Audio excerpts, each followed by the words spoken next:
Olá, boa noite. Seja bem-vindo ao Brasil em Pauta. Segundo o Instituto Brasileiro de Geografia e Estatística, IBGE, os jovens entre 15 e 29 anos correspondem a 23% da população brasileira, somando mais de 47 milhões de pessoas. E para conectar estes jovens a todas as inovações tecnológicas e ao mercado de trabalho atual e futuro, várias iniciativas estão sendo colocadas em prática no país. Para nos detalhar todo esse trabalho, eu converso hoje com a secretária nacional de Juventude, Emily Coelho, do Ministério da Mulher, da Família e dos Direitos Humanos. Boa noite, secretária. Boa noite, Paulo. Boa noite a todos os telespectadores do Brasil em Pauta. É uma satisfação estar aqui com vocês. Nós agradecemos a sua presença aqui conosco. Obrigada. Secretária, a gente abriu aqui o Brasil em Pauta falando um pouquinho dessas mudanças, dessas transformações que estão ocorrendo atualmente e vão se consolidar nos próximos anos. A indústria 4.0, a tecnologia associada a ela, os empregos que existem hoje e os novos empregos que vão surgir. São grandes desafios para a juventude brasileira? Enormes desafios, assim. E eu falo que o Brasil, ele está um pouquinho atrasado, assim, nessas mudanças, porque a gente tem relatórios do Fórum Econômico Mundial lá de 2013, que já alertavam sobre o futuro do emprego, as novas profissões e como o desemprego tecnológico teria um papel, assim, muito importante quando a gente falasse de juventude, porque atualmente a gente vê isso no Brasil. E desde o começo do ano, acho que desde o ano passado, a gente já percebeu muita coisa falando sobre 5G, né, sobre inteligência artificial e tudo isso que vai sendo trazido com as novas tecnologias e com essa internet 5G. Só que o 5G não é meramente uma internet super rápida, né? O 5G ele vem trazendo uma gama de opções e uma gama de possibilidades muito maior e muito além do que a gente tende a imaginar, né? E isso afeta o jovem diretamente. Como você falou, hoje 23% da população brasileira é jovem, né? A gente tem, quando a gente analisa as questões de desemprego, enquanto a população ali está na média de desemprego em 14%, e a gente faz o recorte de juventude, vai para 28%. Então, é o dobro do desemprego. E todos os jovens, eles relatam muita dificuldade de inserção no mercado de trabalho, por não ter experiência, e ao mesmo tempo até um despreparo, né? Eles não estão ainda, digamos, educados para as novas tecnologias. A OCDE fala que a gente tem essa geração que é chamada de pandemia. A gente tem os millennials, a geração Z, e agora a gente tem os pandemials, que é justamente os jovens da pandemia. A gente tem uma geração que entrou na juventude na crise lá em 2007 e está saindo da juventude agora com essa crise pandêmica. E muitos governos não estão preparados para trabalhar essa juventude de forma que seja efetiva. Porque se a gente não trabalha a juventude hoje, fala assim, a juventude é o futuro. Eu falo, não, a juventude é o presente. Ela precisa de ações emergenciais, é urgente, é o hoje, é o agora. A gente precisa de emprego hoje, precisa de qualificação hoje. Não é daqui a 5, 10 anos, como a gente fala das crianças, né? Que é daqui a 5, 10 anos que vai surtir efeito as nossas políticas públicas. Para o jovem é muito imediato. Então, a gente tem tudo isso, tem todo esse contexto pandêmico, o desemprego tecnológico que a gente já ouvia falar anteriormente, mas hoje que está muito acentuado. E eu dou o exemplo dos caixas de supermercado que estão sendo substituídos por totens, né? E os totens, eles têm tomado conta de vários estabelecimentos comerciais. E qual empresário que, podendo escolher entre ter uma pessoa ou ter uma máquina que ele só pluga na energia e conecta na internet, vai escolher ter uma pessoa com CLT que está aí, pode adoecer, pode ter que faltar, e a máquina está ali para estar só ligada na tomada, tendo energia e internet, a máquina pode ficar conectada 24 horas, 7 dias por semana. Nas diferentes intervenções da senhora pelo Brasil, a senhora viaja bastante apresentando os programas, projetos do governo. A senhora cita 2 dados. Um dado é que a Universidade de Oxford, na Inglaterra, na Grã-Bretanha, no Reino Unido, ela diz que 47% dos empregos que existem hoje não vão existir daqui a 20 anos. E um outro dado que a senhora cita é do Fórum Econômico Mundial, lá da Suíça, de que 65% dos jovens que estão atualmente no ensino médio, eles vão trabalhar em profissões que não existem hoje. Ou seja, o mundo está passando por essas grandes transformações. A gente falou dos desafios dos jovens para enfrentar essas transformações. Quais seriam as ferramentas que esses jovens eles precisam ter para essas grandes mudanças, na visão da senhora? Então, eu falo sempre de um projeto da Secretaria Nacional da Juventude, que é o Espaço 4.0, que tem, assim, no seu nascedouro, ele tem essa ideia de quarta revolução industrial e como a gente vai fazer com que o jovem de baixa baixa renda, o jovem que de outra forma não teria oportunidade de ser educado nas novas tecnologias. Como é que a gente vai fazer para que esse jovem consiga, sim, entender como funciona, aprenda a programar, veja o que é uma máquina de impressão 3D. Eu estava no Pará e eu me reuni com alguns adolescentes e eles falaram, eu comecei a falar, máquina de impressão 3D, e eles ficaram, nossa, mas o que é que você faz com a máquina de impressão 3D? Aí eu, tudo que você quiser. Você pode imprimir um copo, por exemplo, eu estava segurando um copo de plástico, eu disse, se você quiser imprimir um copo de plástico como esse, você vai imprimir numa máquina de impressão 3D. E ela, nossa, nunca tinha visto. E, assim, isso é para uma jovem, uma adolescente que tem acesso à internet, que tem celular, que tem acesso à TV, que tem todas essas tecnologias sendo transmitidas e sendo apresentadas, e ainda assim, esse tipo de tecnologia não tinha chegado para a realidade dela. Então, o Espaço 4.0, a gente convenia com os municípios ou com estados, ou institutos federais, que são grandes parceiros da Secretaria, e a gente faz a transferência de recursos para aquisição de computadores de última geração, notebooks de última geração, máquina de impressão 3D, máquina de corte a laser, caixa de ferramenta para manutenção de computador e notebook, e a gente sempre dá uma ajuda nos cursos que vão ser lecionados nesses espaços, porque hoje, se você diz que um jovem tem o pacote Office no currículo dele, ele não tem diferencial nenhum. Isso 10 anos atrás era um grande diferencial, você saber mexer no Excel, você saber fazer um documento no Word, mas hoje não. Hoje isso é o básico, isso não vai lhe diferenciar de ninguém, isso não garante emprego em lugar nenhum. Então, se a gente não alcança essa juventude que não teria acesso a esses cursos, porque são cursos caros, né, cursos voltados para programação, tecnologia das coisas, né, IoT, inteligência artificial, se a gente não alcança esse jovem com uma busca ativa mesmo, né, do governo chegar até ele e mostrar, isso aqui está na sua realidade, isso aqui está no seu horizonte, você pode também trabalhar com isso, até porque isso é o Estado reconhecendo que não existirão empregos formais para todo mundo. Hoje não existe e futuramente a tendência é que não existam, porque anualmente a gente tem a entrada de 3 milhões de jovens no mercado de trabalho. E quando eu falo entrada, eu quero dizer, eles completam 18 anos, né, anualmente. Não é que ele vai ser empregado, mas ele completa os 18 anos. E quando a gente analisa também esses dados do Fórum Econômico Mundial e da OCDE, fala que a indústria 4.0 vai gerar 5 milhões de empregos, digamos assim, no Brasil, nos próximos 5, 10 anos. Mas se a gente começa a contar a cada ano, entrando 3 milhões de jovens no mercado e os 5 milhões de empregos que vão ser gerados daqui a 10 anos, a conta ainda não fecha, né? Então, a gente tem que estar pensando política pública, analisando todo um contexto global, porque tudo que acontece fora do Brasil acaba impactando o Brasil de alguma forma. E essas novas tecnologias, elas podem demorar um pouquinho, mas elas vão chegar. Outro exemplo é os motoristas de Uber, né, de Uber aplicativo, enfim. No Brasil, a gente tem 1 milhão de motoristas de aplicativo. Em sua maioria são jovens. Se vocês andam com carros que são dirigidos por motoristas de aplicativo, vocês veem que são jovens em sua maioria. Eu conheço muitos jovens que terminam a faculdade, não conseguem emprego, acabam indo procurar uma fonte de renda dirigindo por aplicativo.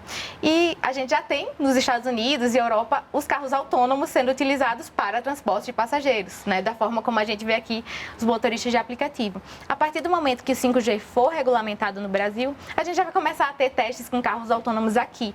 Então, é mais 1 milhão de pessoas que vão ficar muito provavelmente desocupadas. Então, a Secretaria Nacional da Juventude tem esse olhar de cuidado mesmo para que essas pessoas não fiquem todos na assistência social, que vocês sabem também que não dá conta. Hoje em dia, a gente já tem uma assistência que tem muita gente, então a gente precisa, de alguma forma, dar autonomia para os jovens para que ele não precise recorrer a isso, para que ele possa gerar riqueza e que ele possa, assim, tirar sua família mesmo de uma situação de vulnerabilidade econômica e tenha dignidade mesmo de pagar suas contas, de conseguir comprar o que ele quer, né, fazer os cursos que ele quiser a partir do emprego que ele vai ter, a partir de algo que ele vai fazer. Espaço 4.0 são parcerias do Ministério da Mulher, da Família e dos Direitos Humanos com estados, municípios. Se eu não me engano, são 37 parcerias já firmadas com 21 estados do DF e mais de 11 milhões de reais investidos. Isso, a gente já tem 37 instrumentos firmados. Esse ano, a gente tem 21 estados. Então, esse ano a gente vai firmar mais 5 com os estados que faltam para a gente fechar todas as unidades federativas do país e Distrito Federal. A gente trabalha a partir de emendas parlamentares, então tem estados que vão receber mais de um, justamente por isso que a gente tem 37 instrumentos, porque alguns parlamentares já destinaram recurso para que seus estados recebam mais de um. A gente quis, enquanto Secretaria Nacional, destinar um para cada estado, para que eles entendam o modelo, entendam como funciona e para que todos os estados sejam, sim, beneficiados pelo programa, mas a partir de agora a intenção é expandir, é interiorizar a política pública, porque nas capitais, ou bom ou ruim, tem alguma coisa, né? A gente tem um maior acesso. Mas quando a gente começa a ir para o interior do país, quando começa a ir para o norte e para o nordeste, aí muda de cenário. Às vezes nem as capitais têm tanto acesso assim. Então, nosso desafio agora é expandir para o interior, interiorizar os espaços 4.0, para que o jovem Como também... são esses espaços? Então, são salas. A gente fez num formato onde o município pode escolher. A partir do valor da emenda, a gente consegue equipar com 30 computadores, notebooks, máquina de impressão 3D, máquina de corte a laser. Então, se um município chega, Emily, eu quero fazer em dois bairros daqui, 2 bairros vulneráveis. Então, a gente desmembra, divide, né, os equipamentos e faz em dois espaços. E aí vai com mesa, cadeira, ar-condicionado. O município ele tem que ceder o espaço que esteja em condições de uso, obviamente, né? Não pode ser um espaço que esteja lá largado. É um espaço que não está sendo usado, mas que está em condições de uso. E aí a gente entra com a parte da equipagem e dando orientação nos cursos que vão ser lecionados nesses computadores, nos cursos de manutenção de micro, que é um nicho que cresce também. A gente fala que todo município precisa de uma pessoa que conserte computador, porque computadores quebram e a gente precisa de pessoas que saibam mexer com isso. Então, a gente vem dando sugestões também de nichos que a gente enxerga que vão crescer nos próximos anos, a partir dos vários documentos que a gente tem da OCDE, do Fórum Econômico Mundial, que vem trazendo as tendências do mercado 4.0, as tendências do mercado pós-pandêmico. Então, a gente vem trazendo isso como um horizonte mesmo, dando um guia, como um farol, para que esses municípios enxerguem as possibilidades. Mas um ponto muito importante é que a gente analisa a potencialidade municipal. Porque não adianta a gente ficar dando um curso X, Y, Z, se o município ou já está saturado naquele nicho, ou não tem mercado, né? Isso faz com que o jovem se frustre. Se você qualifica o jovem, ele já sai com um currículo lá, com um diplomazinho, e aí ele não consegue emprego. Isso deixa o jovem extremamente frustrado e leva a ele ter um descrédito nos programas federais. Então, a gente tem que ter... a gente faz essa política pública baseada em evidência, né? Que é um termo que vem se usando muito ultimamente, mas que é o necessário, porque os recursos públicos, eles são limitados. Então, a gente tem que ser muito eficiente. Tem que potencializar esses recursos. Muito, a gente tem que ser muito cirúrgico no que a gente vai direcionar, senão leva a política pública a descrédito e não é isso que a gente quer. A gente quer que os jovens tenham esperança, que eles acreditem mesmo no programa, no Espaço 4.0, no programa Horizontes, porque foi feito para eles e foi feito assim, a partir de muito estudo, não foi algo que saiu simplesmente da cabeça de um gestor e foi para o papel porque é bonito no papel. Não, a gente está realmente conhecendo as realidades e analisando as tendências para que o jovem não fique de fora. E se não for feito dessa forma, infelizmente, a gente tem um futuro não muito feliz, digamos assim, para a juventude. Então, a gente tem trabalhado muito para que isso alcance o máximo de jovens possível. Secretária, a gente vai para um rápido intervalo, mas a gente volta no segundo bloco falando um pouquinho do programa Horizontes, que também tem essa questão da tecnologia, da inovação. A gente já volta. Hoje contamos com a participação da Secretária Nacional de Juventude, Emily Coelho, aqui no Brasil em Pauta. Voltamos em instantes. Não saia daí.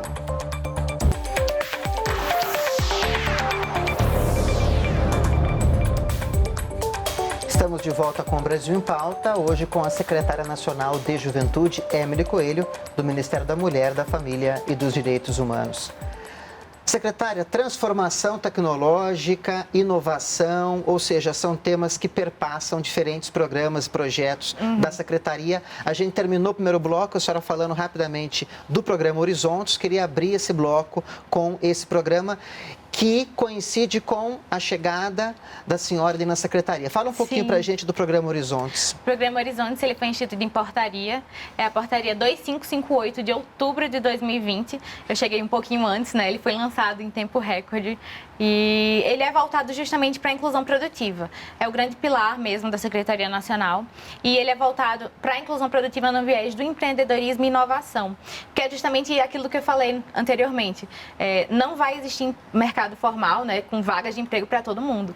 E a gente também tem uma geração de jovens que não tem esse sonho de ter uma carteira assinada, meramente ter aquele emprego de segunda a sexta, de 8 às 18. A gente tem uma geração que tem uma cabeça diferente, que quer flexibilidade, que quer a possibilidade de viajar enquanto trabalha, né, de trabalhar por entrega, por produto. Então, para essa juventude, a gente vê no empreendedorismo uma alternativa muito promissora, né? Porque o empreendedorismo, a gente sabe que o empresariado é o que gera as vagas de emprego, que gera a arrecadação. Então, a gente está caminhando junto com esses jovens que já têm a sua mentalidade muito empreendedora. Eu vi vários relatos durante a pandemia de jovens que usaram o auxílio emergencial para começar a empreender. E todo mundo conhece, assim, todo mundo conhece um jovem empreendedor que é aquele, não, eu faço um bico no fim de semana para ajudar na renda familiar. Ou então eu vendo bolo de pote, eu vendo bijuteria, mas não se enxerga como empreendedor e não vê como pode crescer e como pode melhorar isso, potencializar isso.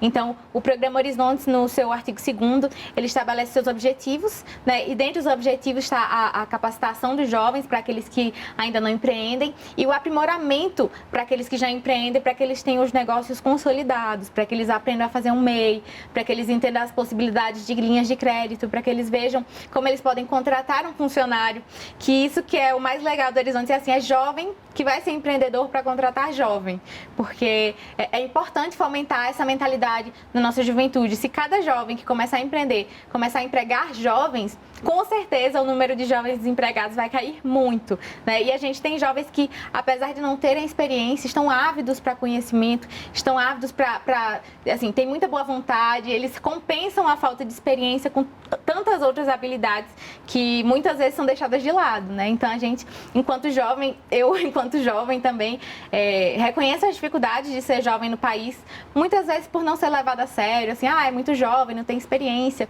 então não tem nada a acrescentar e pelo contrário, a gente tem muito a acrescentar e a gente também fala muito sobre os diálogos intergeracionais, a partir do Programa Horizontes também, o fomento O Horizontes já está em atuação, é bom a gente falar isso, né? Sim, no ano passado, ainda assim que a gente lançou o programa em outubro, a gente também lançou 5 editais, né, com recortes específicos de juventude, de acordo com sua vulnerabilidade, cada edital no valor de R$1 milhão, e foi para chamamento público, né, para organizações da sociedade civil, e aí a gente selecionou 4 organizações da sociedade civil, porque teve 2 editais que a mesma OSC ganhou. Então, foram 4 entidades, a gente já está liberando os recursos, já estamos executando. A ministra foi para o Marajó recentemente, e lá eu pude visitar uma das comunidades quilombola que vão receber a capacitação pelo Programa Horizontes. Só que foi muito... Associado ao Abraço Marajó? Sim, cada secretaria do Ministério tem uma ação específica dentro do plano, né, do Abraço Marajó, mas o plano, assim, é estendido para toda a esplanada, então todos os ministérios têm ações dentro do plano. A ação da SNJ é justamente essa de capacitação para os jovens de lá, são 500 jovens de 11 municípios, são 16 no arquipélago do Marajó, e aí a gente vai trabalhar em 11, os que têm um acesso relativamente mais tranquilo, né? Porque tem alguns que têm um acesso muito difícil, que são 9, 10 horas de barco para você conseguir chegar, então dificultaria muito essa logística. E ainda é um desafio para a secretaria alcançar os jovens desses municípios, né? Que estão mais distantes. Mas eu pude visitar a comunidade e olha que interessante. Indo para essa comunidade quilombola, lá tinham vários representantes de outras comunidades próximas, né? Representantes jovens. E um deles falou, Emily, eu acho muito bom o Programa Horizontes, acho excelente. Eu tenho 42 jovens na minha comunidade, né, onde eu moro, de 15 a 29 anos. Só que desses 30 são analfabetos. Jovens, já. Não é criança, não é adolescente, já é jovem, já é depois dos 15 até os 29. Então, a gente encontra nessas idas ao território, nessas idas na ponta, realidades que a gente não imaginava que existia, né? A gente não imaginava que existia ainda no Brasil esse número tão grande de jovens que não conseguem ler. Assim, eles até conseguem, mas não compreendem, não conseguem interpretar um texto. E aí, como é que a gente chega com a qualificação no sentido de empreendedorismo para um jovem que ainda precisa né, aprender a ler. Então, isso é bom porque a gente dá um passo atrás. E eu sempre falo isso quando eu estou com gestores. Eu digo, a primeira coisa que vocês têm que fazer quando vão fazer política pública é conheça o seu público, conheça a juventude do seu município, conheça a juventude do seu estado. Porque não adianta, por mais que a gente leve Espaço 4.0, leve Horizontes, se o jovem do seu município, ele precisa aprender a ler, ele precisa terminar o ensino médio, você tem que dar um passo atrás e investir em educação de jovens e adultos, antes de chegar com essas outras tecnologias. Outra iniciativa do Horizontes está ocorrendo em Pernambuco. Sim, a gente tem lá no Marajó, em Pernambuco, é um dos mais lindos, né? Foi a primeira vez que o governo federal lançou um edital específico para jovens com deficiência. Porque muita gente, quando pensa em pessoa com deficiência, pensa ou criança ou adulto. Não pensa em jovem, né? Não pensa no jovem. E quando se pensa também em pessoa com deficiência, pensa-se apenas que está na assistência social com benefício de prestação continuada. E a juventude com deficiência, ela não quer simplesmente receber um benefício, ela quer ser incluída. Então, ela quer trabalhar, ela quer ter direito a estudar, né? Porque é um direito nosso, né? O direito ao estudo, o direito à educação. E muitas vezes a própria sociedade exclui essa pessoa por interesse. Não, você vai receber o BPC, então não precisa ter mais nada. Você tem um salário aí, você pode passar o resto da sua vida recebendo isso e não precisa fazer mais nada. E eu falei, gente, eu me reuni com algumas associações de jovens com deficiência, principalmente a comunidade surda, e eles falaram, Emily, a gente quer trabalhar, a gente quer ter empresa, a gente quer ser inserido produtivamente, a gente quer fazer cursos, a gente não quer simplesmente ficar ao lado da sociedade restrito a espaços para pessoas com deficiência. E esse edital também é muito interessante, porque muitos jovens, quando assumem, né, sua sexualidade, são colocados para fora de casa. E aí acabam indo para prostituição, drogadição, tráfico, e o Estado não consegue mais alcançar esse jovem. Para uma situação de maior exclusão ainda. De muita exclusão. E não conseguem emprego, até aqueles que têm uma qualificação maior, às vezes não conseguem emprego, por causa, né, do preconceito mesmo, de como eles se parecem, da voz ser diferente, enfim. E aí a gente fez esse edital para capacitar 500 jovens também, transexuais e travestis de Recife, região metropolitana, e fazer uma cooperativa de corte e costura criativo. Voltando só para esse edital que fica em Fortaleza, que vai ser no Ceará, a gente vai qualificar 100 jovens com autismo leve a moderado para que eles sejam incluídos no mercado de trabalho. E esse é o único edital que vai ser para inclusão mesmo, que não é para empreendedorismo. A gente vai colocar eles em vagas de trabalho mesmo, numa empresa, só que vai ser qualificando tanto o jovem quanto sensibilizando a empresa, né, os funcionários da empresa e a família. Porque se não for nesse tripé, não funciona. Primeiro, porque se você não convive com uma pessoa com autismo, você não sabe lidar com uma crise, por exemplo. Você não vai saber o que fazer, não sabe quais são os gatilhos para essa pessoa, não sabe como lidar quando a pessoa tem uma crise. E a família, os familiares, muitas vezes têm medo de deixar o jovem sair de casa, quer estar sempre junto, leva desde criança que leva para todos os lugares, leva para médico, leva para escola, leva para todo canto. E aí, como é que a gente liberta e dá essa autonomia para esse jovem e deixa a família tranquilizada, né? Assim, não, a gente vai ajudar vocês, a gente vai ter um mediador que vai estar dentro da empresa, caso haja algum conflito entre os funcionários. E esse jovem que a gente vai inserir vai ter um mediador para resolver, né? Para mostrar como é que funciona o espectro. E esse é o edital, assim, incrível, um edital fantástico. E foi muito bem recebido.